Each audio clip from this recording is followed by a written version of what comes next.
अगर हमने किसी मौलाना से सवाल पूछ लिया तो तौबा मेरी तौबा, मैं जहन्नुम में चली जाऊंगी। दोनों का समझौता किया जा सकता है और उसके बाद जब तीसरा तलाक बोला जाता है माने कि वो फाइनल तलाक है। अब इसके बाद आप दोनों मियाँ बीवी नहीं है। इतनी आजादी भी इस्लाम नहीं देता कि महिलाओं को सुना जाए। मैंने अभी आपको यही कहा कि मुसलमान मानती हैं या असली मोमेन मानती हैं? क्या देखिए, मानती हैं? मैं आपको अब एक और जी। कंट्रोवर्शियल स्टेटमेंट देने वाली हूँ। जी। बेटियों को मजबूत करना समझदारी है, क्योंकि जैसे मैंने पहले भी कहा कि बेटियां आबाद रहती हैं तो समाज भी आबाद रहता क्या है। बात है। बहुत। तलाक एक ऐसा शब्द जो आजकल हर खबर की हेडलाइन बना हुआ है। एक वक्त ऐसा था जब ट्रिपल तलाक को लेकर सुबह से शाम तक डिबेट्स होती थी, कोई अपनी दलीलें रखता था, कोई उस पर टिप्पणी करता था। वो मुद्दा शांत हो गया जब सरकार ने उस पर रोक लगाई और सजा अनाउंस की 2017 में। अभी कुछ साल बीते ही थे कि एक और मुद्दे ने तूल पकड़ी। उस मुद्दे का नाम था तलाके हसन। इस मुद्दे के बारे में जब मैंने पढ़ा तो मेरे होश उड़ गए, क्योंकि सरकार ने 3 तलाक तो बैन कर दिया, लेकिन ये जो तलाके हसन था इसको बैन नहीं कर पाए। और कहीं ना कहीं 3 तलाक जैसा ही ये तलाक भी वैसा ही है जो हमारी भारत की मुसलमान औरतों को उतना ही दर्द देता है जितना 3 तलाक का दर्द होता था। मेरे साथ में आज एक ऐसी शख्सियत मौजूद है जिनका इंटरव्यू मैंने वक्फ बोर्ड के समय किया था, जिन्होंने हर वो सवालों का जवाब बहुत ही बेबाकी से दिया था। आज तलाक का एक ऐसा मुद्दा जिस पर मुसलमान महिलाएं बोलने से कतराती हैं, उन्हीं मुसलमान महिलाओं का सवाल मैं आज शालिनी अली जी से लूंगी, जो एक सोशल एक्टिविस्ट हैं, जो अक्सर हर महिलाओं के लिए, हर एक वर्ग के लिए काम करती हैं, हमेशा अपनी राय जो है वो बेबाकी से रखती है। शालिनी जी, बहुत स्वागत है आपका हमारे चैनल पर। मैंने जिस शब्द से शुरू किया तलाक, ये बहुत दर्दनाक शब्द है, क्योंकि कोई भी महिला इसे सोचने से पहले 100 दफा इस पर विचार करती है कि मुझे इसको लेना मंजूर नहीं है, मैं इस पर लाख बार काम कर लूंगी। लेकिन 3 तलाक पर काम हुआ, बैन हो गया। एक मुद्दा निकल कर आया, तलाके हसन। पहले मैं चाहती हूँ, मैंने पढ़ा लेकिन हमारी ऑडियंस को समझाइए कि तलाके हसन आखिर क्या है? देखिए, जो आपने कहा बिल्कुल सही कहा। तलाक शब्द एक बहुत ही नापसंदीदा शब्द है जी। जो अल्लाह ताला को भी नहीं पसंद है। तो जब आप तलाक या तलाक के बारे में सोचते हैं या आप सुनते हैं तो रोंगटे खड़े हो जाते हैं। कोई भी नहीं चाहता है कि किसी का घर टूटे और सब चाहते हैं कि शांतिपूर्वक सब आगे बढ़े। तलाक हसन एक ऐसी प्रक्रिया है जो कि ये दिखाता भी है, बताता भी है और जिसके द्वारा एक कोशिश भी की जाती है कि तलाक ना भी हो। फॉर एग्जाम्पल, क्या है तलाक हसन?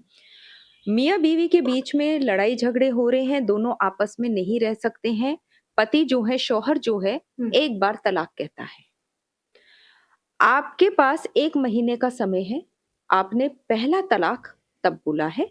1 महीना कंप्लीट होने के बाद आप दूसरा तलाक बोलते हैं। पहले और दूसरे तलाक बोलने के बीच में आप फिर से एक बार फिर पति पत्नी भी बन सकते हैं। रिवोकेबल होता है। फर्स्ट टू सेकंड तलाक शब्द। अच्छा। एंड सेकंड टू थर्ड तलाक शब्द ऑल्सो इट इज इरिवोकेबल। आप फिर से पति पत्नी बन सकते हैं। आप फिर से उसको रिवोक करके मियाँ बीवी बन सकते हैं। बट जब तीसरे बार आप तलाक बोलते हैं तो वो रिवोकेबल नहीं होता है, माने कि आपका तलाक फाइनल हो गया। क्या टाइम पीरियड है इसके लिए? अच्छा। इसका टाइम पीरियड होता है 3 महीने का। पहला शब्द आपने तलाक बोला, उसके कंप्लीट 1 महीने तक आप रहते हैं, आप एक दूसरे के खिलाफ कुछ नहीं बोलते हैं और आप चाहे तो फिर से मियाँ बीवी बन सकते हैं। ठीक है। दूसरे से तीसरा तलाक कहना भी 1 महीने का टाइम पीरियड होता है। ठीक है। उस टाइम पीरियड के बीच में भी आप दोनों का समझौता किया जा सकता है और उसके बाद जब तीसरा तलाक बोला जाता है माने कि वो फाइनल तलाक है। अब इसके बाद आप दोनों मियाँ बीवी नहीं हैं। इसके टर्म्स एंड कंडीशंस भी होते हैं। जैसे? जैसे कि पहली चीज, स्पेशली सुन्नियों के बीच में और शियाओं के बीच में इसको लेकर एक रिफ्ट पैदा होती है। अगर आप सुन्नी मुसलमान हैं तो आपने जब तलाक बोला है तो आपके पास 2 गवाह होने चाहिए।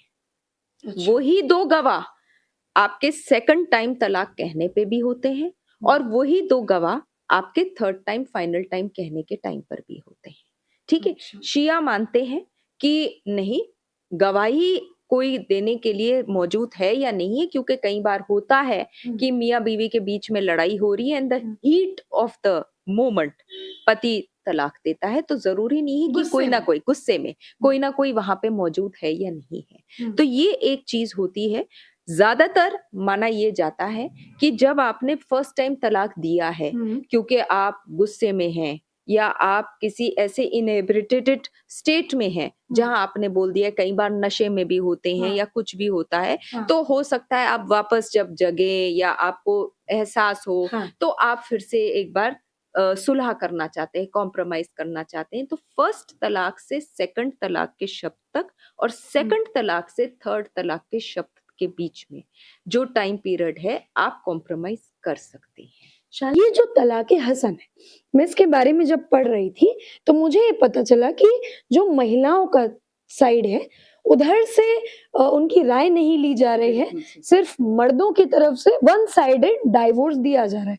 तो क्या इतनी आज़ादी भी इस्लाम नहीं देता कि महिलाओं को सुना जाए? मैंने अभी आपको यही कहा कि स्पेशली ये कहा गया है कि जब आप तलाक दे रहे हैं तो आपके पास गवाह होना चाहिए। और ये वो गवाह नहीं है कि आपने पहली तलाक दी है तो दूसरी तलाक में किसी और गवाह को आपने खड़ा कर दिया है। जब आप दूसरा तलाक भी दे रहे हैं वही गवाही देने के लिए खड़े हो जो पहले थे।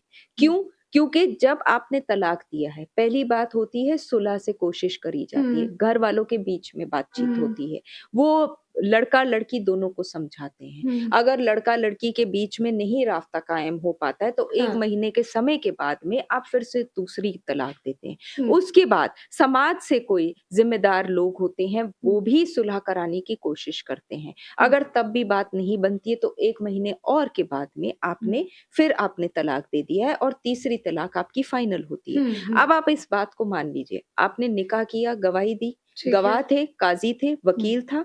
आपने जब निकाह किया तब तो आपने ये सारे लोगों को शामिल किया, समाज के इज्जतदार लोगों को, अपने पड़ोसियों को, अपने रिश्तेदारों को बुलाया।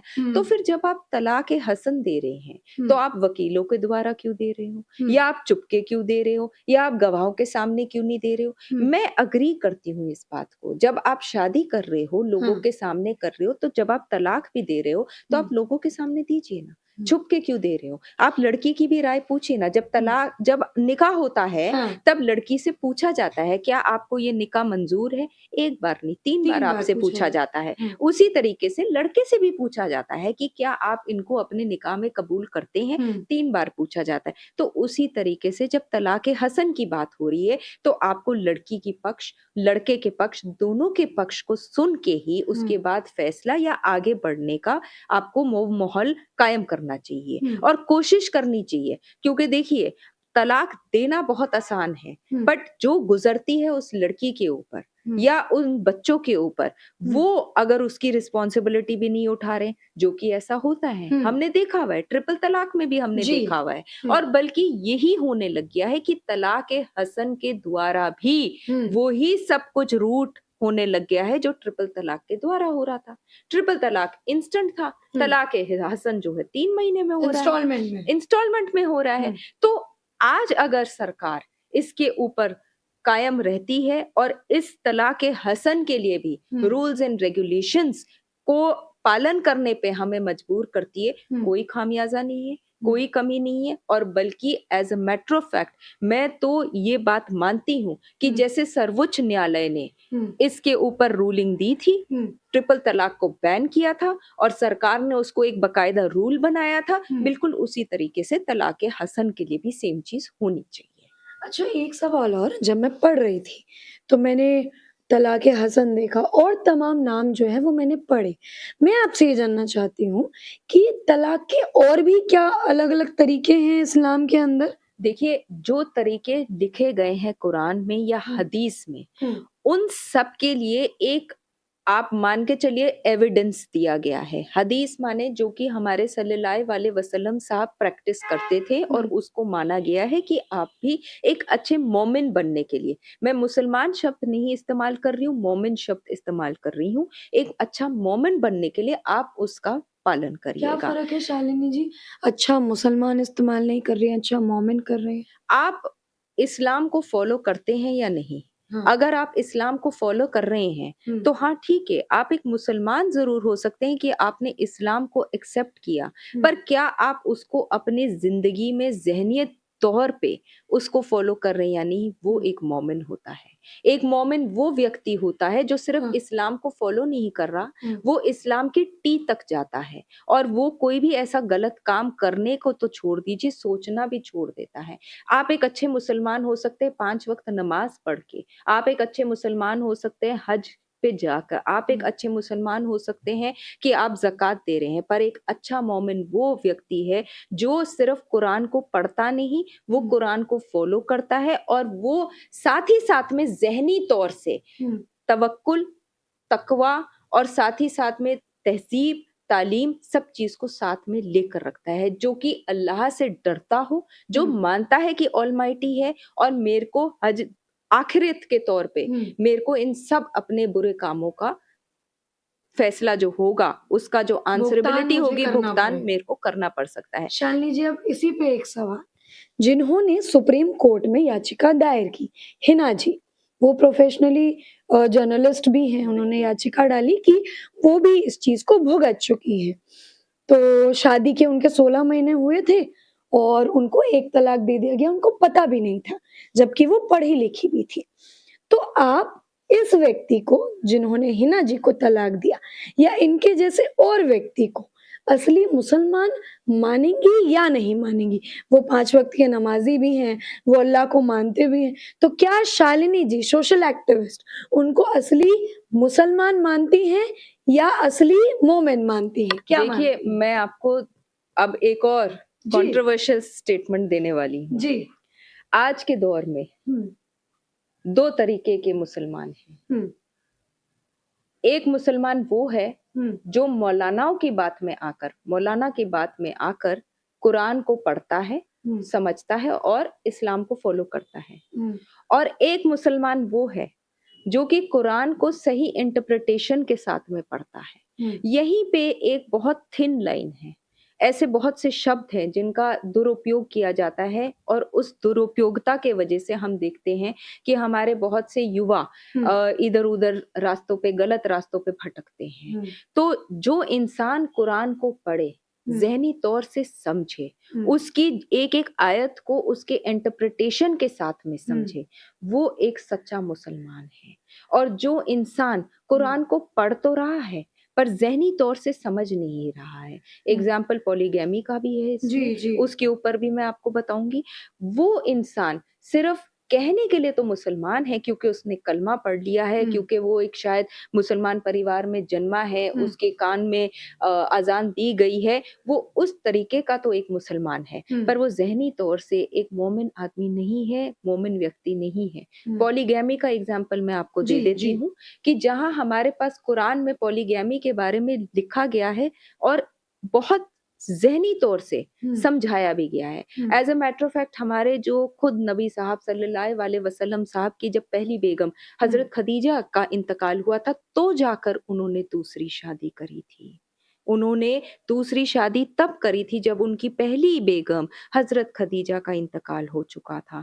और हुँ, ये लिखा गया है और ये माना गया है, समझा गया है हुँ, कि जब हम बात करते हैं 4 शादियों की, तो वो 4 शादियाँ तब आप करेंगे जब आप अपनी बीवियों को वो दर्जा दे सकते हैं जो कि बराबरी का है। ये हुँ, तब बोला गया था जब एक जंग लड़ी गई थी और उस जंग के दौरान में बहुत से ऐसे मर्द थे जो शहीद हो गए थे, जो मर गए थे और हुँ, औरतों और बच्चों के ऊपर बुरी नज़र दी गई थी। तब ये रिवॉल्यूशन हुआ था कि आप उन बच्चियों के ऊपर, उन औरतों के ऊपर ज़ुल्म ना करें, हुँ, आप बुरी नज़र ना डालें, उनको आप नाम दीजिए, हुँ। अपना नाम दीजिए और अगर बराबरी का दर्जा दे सकते हैं, तो आप शादी करिए। पर क्या आज का मुसलमान इसको इस तरीके से फ़ॉलो बिल्कुल, मैं करता इसी है? पे आ रही थी कि आज तो ये नहीं सब नहीं करता हो है, रहा है। ये हो ही नहीं रहा है। हुँ, तो बहुत से ऐसे लोग हैं हुँ, जो कि कुरान पढ़ते हैं पर उसका गलत तर्जुमा निकाल के उसको फ़ॉलो करते हैं। All India Muslim personal law board के लिए मैं कहती हूँ ट्रिपल हुँ, तलाक के समय पे वो क्यों नहीं खड़े हुए थे हमारे साथ में? हुँ, वो क्यों नहीं हमारे साथ में मिले थे? क्या वो ये बात मानते हैं कि महिलाओं के ऊपर उत्पीड़न होना चाहिए? For hmm. Example Waqf board के सिलसिले में भी जब वक्फ अमेंडमेंट बिल भी जी, आया था, हुँ, उस टाइम पे all India Muslim personal law board हमारे साथ क्यों नहीं खड़ा हुआ था? तो ऐसे बहुत लोग हैं जो कि कुरान की इंटरप्रिटेशन अपने खुद के हित के लिए, अपने हुँ, खुद के बेनिफिट के लिए करते हैं और ये वो लोग हैं जो समाज के ठेकेदार बन के हुँ। हमारे कौम के लोगों को बेफ़िक्र होकर ऐसी-ऐसी चीज़ें बताते हैं जो कि गलत हैं। अच्छा एक सवाल चूँकि अब ट्रिपल तलाक का ज़िक्र हो रहा है, पिछली दफ़ा मैंने देखा था जब ट्रिपल तलाक के लिए महिलाएँ खुद हाथ में बोर्ड लेकर चल रही थी कि हम अपने इस्लामिक शरीयत में जी। कोई तब्दीली नहीं मंज़ूर करेंगे। तो क्या इस्लाम ये अधिकार महिलाओं को नहीं देता है कि उन्हें उनके हक बताए जाएँ? क्या महिलाएँ ट्रिपल तलाक को सही मान रही थी? क्योंकि जब वो ये कह रही हैं कि हमें तब्दील नहीं मंज़ूर, तो इसका मतलब तो वो 3 तलाक के फ़ेवर में हैं और इस बार भी शायद फ़ेवर में नहीं, रहेंगी। देखिए मैं आपको 2 चीज़ें बता देती हूँ। हाँ, ये सब एक पॉलिटिकल एजेंडा होता है। सबसे पहली बात तो हमें ये समझ लेना चाहिए कि भारत हुँ, में अपना एक संविधान है। इट इज़ बिल्कुल। नॉट एन इस्लामिक स्टेट, हुँ, ठीक है? और उस संविधान के हिसाब से हुँ, सभी व्यक्तियों को, सभी लोगों को वो हक दिया गया है कि आप अपने धर्म का पालन करिए। पर आप किसी के ऊपर उत्पीड़न नहीं कर सकते हैं। हुँ, आप किसी का फंडामेंटल राइट भी नहीं छीन सकते। हुँ, आप अपने धर्म का पालन कर सकते हैं और आप अपने धर्म का पालन करिए। पर हुँ, क्या आपके धर्म के पालन करने के दौरान जो आपके पर्सनल हुँ, जो लॉज़ हैं आपके धर्म के हिसाब से, वो इस देश के संविधान और इस देश के कानून के विरुद्ध जा रहा है? हाँ, अब आप मुझे बताइए, क्या आपको इस देश का कानून का पालन करना है या आपको अपने पर्सनल रिलिजियस बिलीव्स लॉ के हिसाब से पालन करना है जो कि गलत तरीके से इस्तेमाल किया जा रहा है। हुँ, हमें ये याद रखना चाहिए कि हम जिस देश में रहते हैं उस देश का कानून का पालन करना है। हुँ, हम इस देश के कानून के विरुद्ध नहीं जा सकते, संविधान के विरुद्ध नहीं जा सकते हैं। हुँ, तो जो महिलाएँ थीं जो उस टाइम पर भी आई थी कि नहीं देखिए हम कुरान के हिसाब से चलना है, हाँ, तो भई कुरान में भी ये इस तरीके का तो ट्रिपल तलाक लिखा ही नहीं गया। क्यों सुप्रीम कोर्ट को एक रूलिंग निकालनी पड़ी मेंटेनेंस के लिए जी, भी कि जी मुस्लिम महिलाओं को भी मेंटेनेंस मिलनी चाहिए। हुँ, क्यों बहनों को जिनके ऊपर उत्पीड़न हुआ था ट्रिपल तलाक का, हुँ, जिनको छोड़ दिया गया था, जिनको व्हाट्सएप पे, जिनको मैसेजेस पे उस टाइम पर तो एसएमएसेस जी, भी हाँ, अपने मोबाइल फ़ोन पे भी वो आपने एक वीडियो भेज दिया और आपने तलाक, ट्रिपल तलाक, तलाक कह तलाक, दिया हाँ, है ना? तो ये सारी चीज़ें जो हैं ये गलत हैं। हुँ, इनको गलत तरीके से प्रोजेक्ट किया जाता है और इनका फ़ायदा जो होता है, वो कुछ राजनीतिक दलों का होता है, कुछ हुँ, ऐसे लोग होते हैं, संगठन होते हैं जो अपने आप को ठेकेदार मानते हैं हुँ, मुसलमानों के लिए। क्या कोई भी बहन तलाक चाहेगी? सवाल ये है, क्या कोई भी माँ अपनी बेटी को चाहेगी कि उसको तलाक मिले? क्या कोई भी बच्चा बिना एक बाप के साथ बड़ा हुँ, होना चाहेगा? क्या कोई भी बहन को ये मौका मिलना चाहिए कि वो सड़क पे रहे और लड़ाई लड़े अपने एक सेल्फ रिस्पेक्ट के लिए। सवाल ये है कि क्या तलाक हुँ। कोई भी बहन चाहेगी, कोई भी माँ चाहेगी अपनी बेटी के लिए, कोई भी बाप चाहेगा अपनी बेटी के लिए? नहीं ना, तो फिर क्यों इन लोगों ने इन चीज़ों के ऊपर प्रतिबंध नहीं लगाया, बैन नहीं लगाया? बहुत बड़ा एक सवाल है ये कि बैन क्यों नहीं लगाया? अच्छा शालिनी जी जैसे आप तो पढ़ी-लिखी हैं, जिन्होंने ये मुद्दा कोर्ट में दायर किया वो भी पढ़ी-लिखी हैं, उन्हें भी बाद में पता चला। आप जैसे बाहर जाती हैं तो कोई ऐसा कभी किस्सा हुआ है, जहाँ पर आपने देखा हो कि जिन महिलाओं को इसके बारे में नहीं पता वो किन-किन चीज़ों से गुज़रती हैं? बहुत, आप छोटे-छोटे गाँव में चले जाइए। आपको एक वाकया मैं बता देती जी। हूँ कि आज की डेट में भी बहुत सी ऐसी बहनें हैं, जो अपने घर में मौलाना साहब आते हैं, उनसे एक सिंपल सवाल भी नहीं कर पाती हैं। उनको लगता है अगर हमने किसी मौलाना से सवाल पूछ लिया, तो तौबा मेरी तौबा, मैं जहन्नुम में चली जाऊँगी। आप ये जानती हैं कि बहुत सी ऐसी बहनें हैं जो अपने हक के लिए खड़े भी नहीं हो पाती हैं, क्योंकि उनको ये बोला जाता है कि तुम्हारा काम है चूल्हा सँभालो। कौन बोलता है ये? ऐसी कट्टरवाद सोच रखने वाले लोग हैं, जो धर्म के ठेकेदार बनते हैं, जो आपके आस-पास के गली मोहल्ले के मस्जिदों में बैठते हैं, जिनको लगता है कि अगर हमने अपनी बहू-बेटियों को मौका दिया पढ़ने का, हुँ। अगर हमने बहू-बेटियों के सवालों के सही जवाब दिए, उससे हमारे ऊपर कोई खमियाज़ा हमें भुगतना पड़े, ऐसे लोग हैं जो इस रूढ़िवादी सोच को बचपन से ही बहनों के दिमागों में डाल देते हैं। इसीलिए बहुत ज़रूरी है जो मैं कहती हूँ कि अगर सरकार आज बेटियों को पढ़ा रहा है, हुँ। अपनी बेटियों को पढ़ाओ। आप चाहे आधी रोटी खाओ, पर अपने बच्चों को पढ़ाओ। आप चाहे अपने लिए कुछ ना खरीदो, अपनी बच्चियों को पढ़ाओ। आप चाहे अपने घर में काम हुँ। करने के बाद चाहे कोई भी छोटा काम करो, पैसे कमाओ पर अपनी बच्चियों को पढ़ाओ। क्योंकि जब वो बच्चियाँ बाहर पढ़ के आती हैं, हुँ। तो वो सिर्फ़ खुद नहीं पढ़ रही हैं। एक बच्ची पढ़ रही है, एक पूरा परिवार पढ़ रहा है। क्या जब वो बच्ची पढ़ के, लिख कर उसकी शादी होती है, तो वो ही सोच लेकर अपने नए परिवार में जाती है और उस परिवार का भी उत्थान होता है।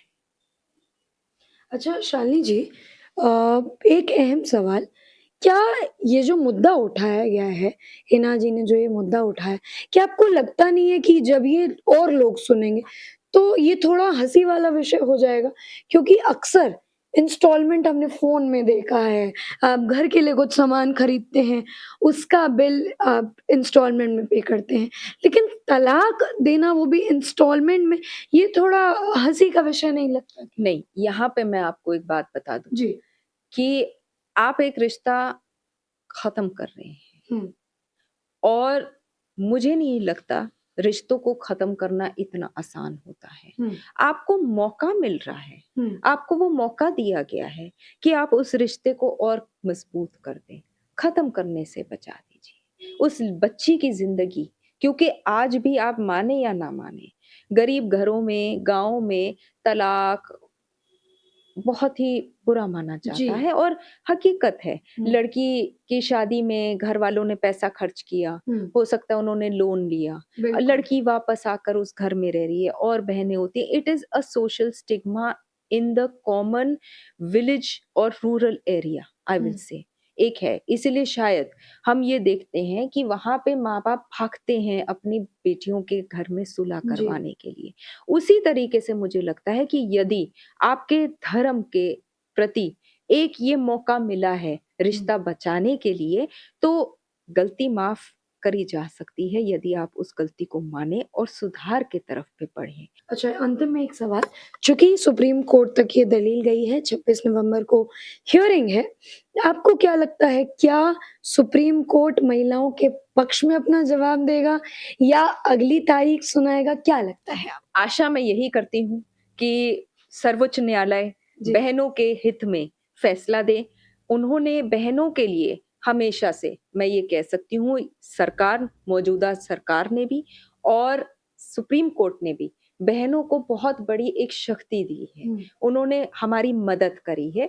आशा करती हूँ कि ये भी हमारे लिए एक जीत बन के आए ताकि हमारे घर की बहनें, बेटियाँ, माताएँ ऐसे एक फिर से ज़िंदगी आराम से बिना किसी टेंशन के आगे चल सके और साथ ही साथ में मैं फिर से कहूँगी तलाक शब्द ही बहुत बुरा जी, लगता है बिल्कुल। सुनने के लिए।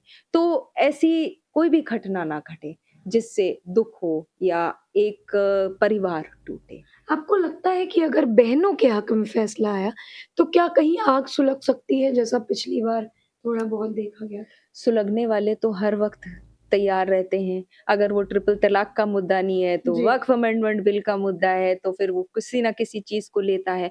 मुझे नहीं लगता आग सुलगना चाहिए। अगर ऐसा कोई सोच-विचार है, तो उन्हें इस बात के बारे में एक गहरा अध्ययन करना चाहिए कि आज के समाज में बेटियों को मज़बूत करना हुँ। समझदारी है, क्योंकि जैसे मैंने पहले भी कहा कि बेटियाँ आबाद रहती हैं, तो समाज भी आबाद क्या रहता है। बात है!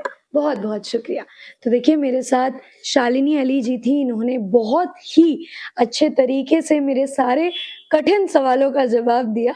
आपकी क्या राय है इस पर? क्या ये जो अभी मुद्दा चल रहा है तलाक़-ए-हसन, क्या सुप्रीम कोर्ट इस पर 26 नवंबर को एक फैसला सुना देगा या तारीख आगे बढ़ा देगा? जो भी लगता है कमेंट में अपनी राय अवश्य रखें। बहुत-बहुत धन्यवाद।